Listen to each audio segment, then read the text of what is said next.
This is Charlie Cahoon, Extension Weed Specialist at North Carolina State University. Today I'm going to be covering doveweed management in the Blacklands. Doveweed, also known as marsh dayflower, is a summer annual weed in the dayflower family. Doveweed prefers wet, poorly drained areas, and that's why we had more calls this year about doveweed control in the Blacklands because of the wet conditions we had in May and June. The weed also emerges late in the season, typically in June, which is much later than many of our other weeds. And then the main reasons it's particularly troublesome is because glyphosate is weak on doveweed. Right now, doveweed is scattered throughout the Blacklands and it's starting to move west. Here's some work that highlights the poor activity on doveweed from glyphosate. This is looking at doveweed control 10 days after treatment and 28 days after treatment from a trial done in Hyde County by Dr. York in 1998. If we look at doveweed control 10 days after treatment, we only have about 73% control by glyphosate, and that control drops to just over 50% by glyphosate at 28 days after treatment. Compare that to paraquat or gramoxone, which controlled doveweed 100% 10 days after treatment and was hovering around 80% at 28 days after treatment. So this just shows us if we're going to go after doveweed burn down, we're going to have to be using a product like paraquat instead of glyphosate. Moving on to doveweed control options in corn. This is looking at doveweed control 10 days after treatment and 28 days after treatment. Roundup less than 20% control 10 days after treatment, no control at 28 days after treatment. And that's comparable to the ALS materials, dicamba, and also 2,4-D. So poor control with all of those materials.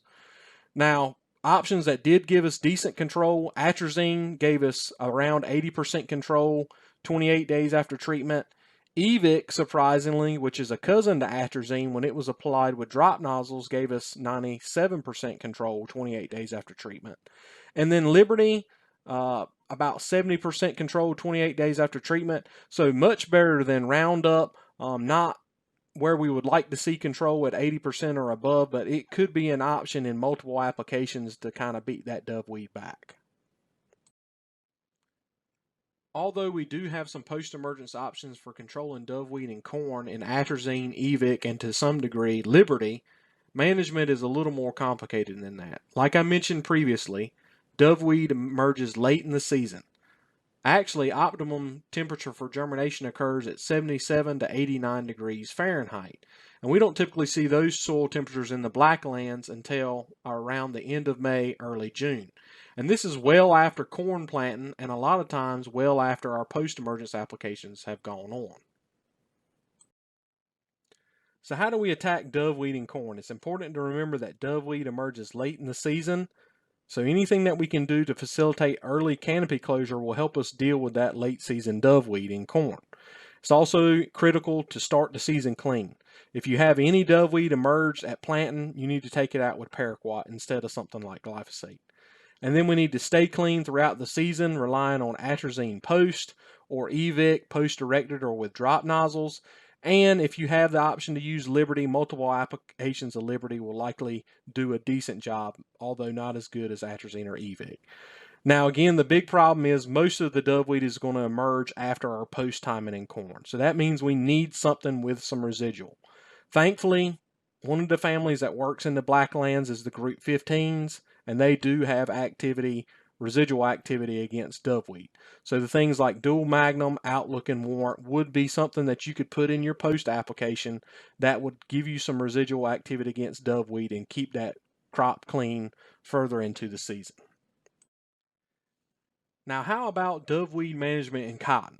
So we're planting cotton much later than corn, so there may be some doveweed that's actually emerged when we're planting some cotton. So it's important, if you have emerged doveweed, to use paraquat instead of glyphosate around planting.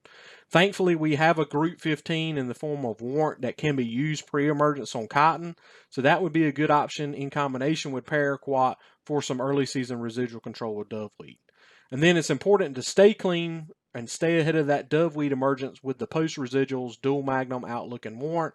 Again, they have residual activity against doveweed, but they will not control it post emergence. So you have to get it on before that doveweed emerges.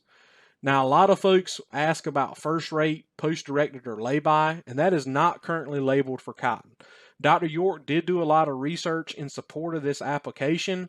However, it was never labeled. Well, some things change as the industry does, and now AMVAC has acquired first rate from Corteva. So I've actually reached out to AMVAC and trying to see if there's any interest in being able to get first rate labeled for that lay-by or post-directed application in cotton. And that would give us a good option for controlling that emerged doveweed late in the season, because the things like 2,4-D, dicamba, Roundup are not very good on doveweed that is emerged, and Liberty is kind of moderate at best.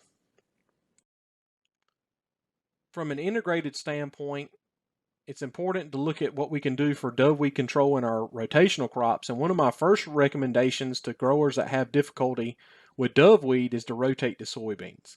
First rate is labeled for soybeans and is very effective for doveweed management. So that would be a way to get out ahead of that doveweed population. It's also important to make sure you control all doveweed before you plant, and then also after harvest. Again, because it comes up late in the season, you may not notice you have it until you actually harvest that crop. If you do have some emerged after you harvest that crop, like corn, it would be important to take that out so you don't have as much to deal with in the next season.